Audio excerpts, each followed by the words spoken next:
নদ নদী সিন্ধু বায় সুরত বন্দর এসে সদাগর আগে বেটে নিরপমণি রাজবেট দিয়া সাক্ষাৎ করিয়া তথা করে বিকি তিনি হীরা নীলা চুনি চন্দ্রকান্ত মণি বড় পরশ শিলা রজত কাঞ্চন চামরণ চন্দন শঙ্খ শক্তি মুক্তামালা গজমতি কিনি পুরিল তরণী বস্ত্র কিনি কুতূহলী আসমানি তুষিম নেশি নানা বর্ণে শশী খাসা মকমল চেলি রাজরানী গুণী সোনালী উরানী রেশমি পশমি জারি জরি মালাই চিরে সেতুবদ্ধ রুড়ে সবে তো দমরি করি ছিল পুজো রাখিমনে বনগাড়ি কর্ণাটি সরস্বতী কৃষ্ণ চেলি চাকুলে বনাতম ঘট সকল হাজি বেগী ধনে খালি বাণিজ্য করিয়া বিদায় লইয়া আইল সাধু রাজস্থানে রাজার মন্দিরে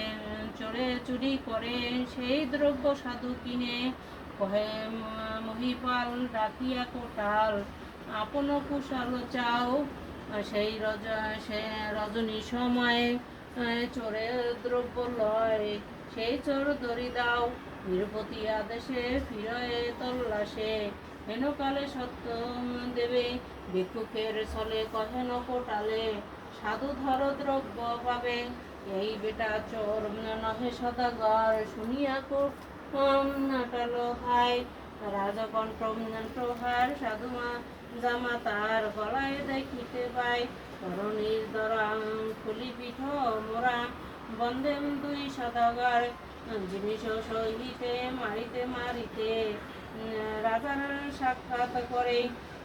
আদেশিলা লোকে তুলিল পলকে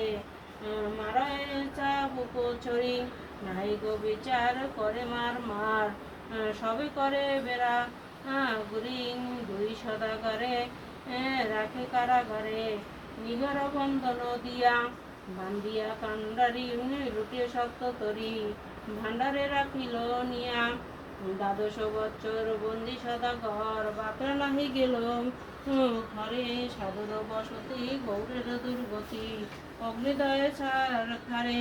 সাধুর বনিতা সহিত দুহিতা দিনপাতক নাই হয় সাধুর নন্দিনী